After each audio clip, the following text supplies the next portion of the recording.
Imagine for a second that a spectator selects any number and picks the card at that location. And then the card is lost somewhere in the deck.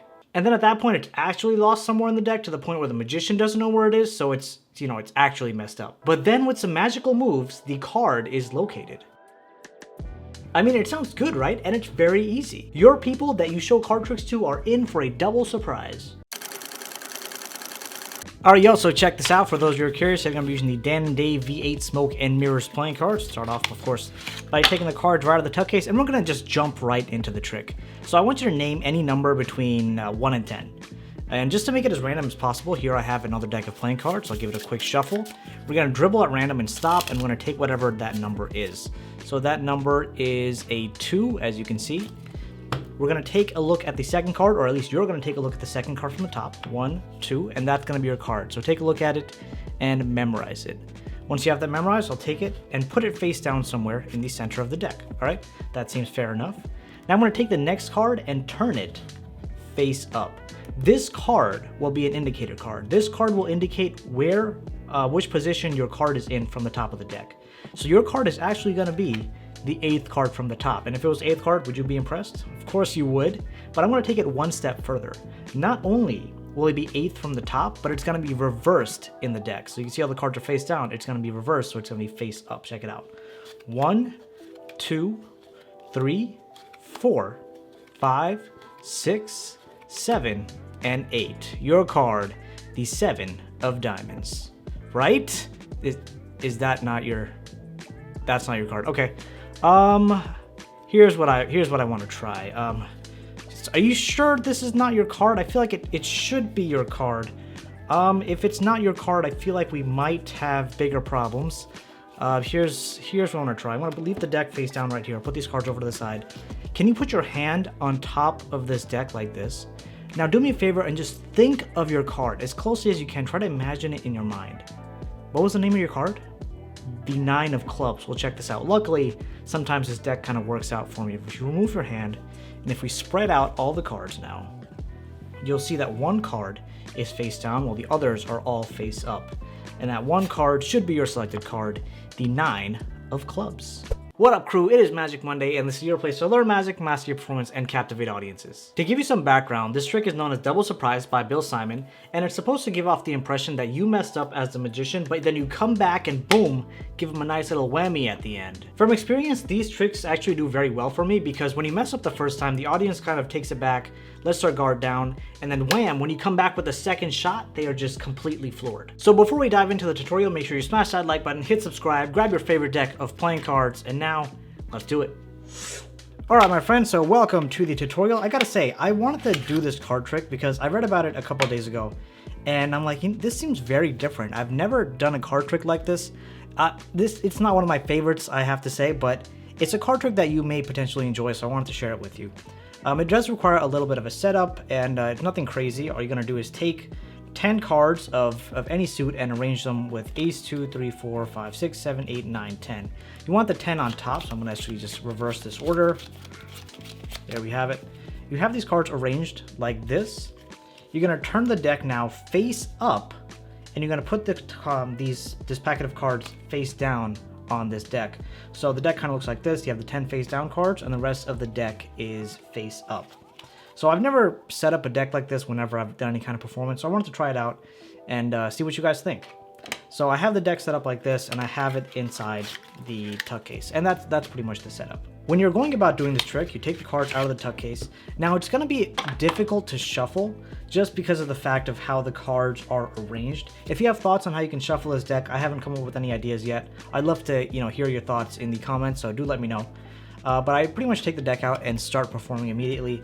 Ask the spectator to name any random number between 1 and 10. Ideally, it's not 10, so that's why I stick with between 1 and 10. If they say 10, you can just say, between 1 and 10. Let's just say they selected the number 5 for, our purposes. So you're going to count down 5 cards. 1, 2, 3, 4, 5. Take a look at the 5th card, or they're going to take a look at the 5th card, and it's going to be a 6, right? So whatever your 1 through 10 was, it's going to be a 6. So at that point, you already know what the card is. So if you want to do something from that, you can. So you have the 6 of spades, and you're going to take it and put it somewhere in the center of the deck. and you're going to put it in the center of the deck face down. So you're pretty much setting up for that last reveal that you initially saw. You want to make sure that you don't riffle down the side of the deck, otherwise people can see the card face up. You want to make sure you can just insert the card anywhere and push it right in, okay? And square it up as closely as you can. Then you're going to tell the spectator you're going to use this next card as an indicator that's going to help you find their selected card. And so this card trick relies on the fact of messing up, like I was describing before, where the magician kind of shows that he messed up, and that's exactly what's about to happen. So you say 5, your card's going to be 5th from the top, and now you're going to oversell yourself to say not only is it going to be 5th from the top, but the card at that position will also be facing the opposite direction. So all the cards are face down, and you may want to emphasize that all the cards are face down if you want to spread 2-3 cards off the top. All the cards are face down, your card's going to be the first face up card that you see. So you count down 5, 4, 3, 2, or you can just do 1, 2, 3, 4, and then 1. We have the 7 of diamonds. You're going to act all, you know, like, what's the word for it? You're going to act all confident saying that this is their selected card. They're going to look at you, try to feel bad for you, and then be like, no, that's not my card. And then at this point, the trick in the book that I was reading, the trick kind of says to just start spreading out the cards and go through it that way. But the thing is, that's strange, you know what I'm saying? Because all the cards were face down. Now all of a sudden these cards are face up. So that's very weird to see, you know what I'm saying? So what I usually do is I'm like, oh, this is not your card? Let me try something. And then I take the card, take this whole packet, tilt my wrist down towards me like this. So the cards are like this, tilt it down towards me. I grab it out towards the other end and rotate it around, and then I turn it face up. So this way the spectator isn't really aware of what's going on, but it seems more natural, or I wouldn't even say more natural. It seems more confusing that now all the cards are face up, they won't really question it as much, versus if you just went into doing this, then you'd be like, oh wait, why are all the cards face up? So what you're pretty much doing from this point, like I said, you do this, you turn it face up, you say, that's strange. And then I'll be like, okay, well, I think I messed up somewhere. Let me look for your card. And as you're looking through, you kind of want to show the spectator that you're also looking through, and you want to pass over the cards in chunks like this, so the spectator does not see a face down card. The whole goal at this point is to pass through the cards so the spectator does not see the face down card. Now, you know it's approximately somewhere in the center, so you want to be careful when spreading.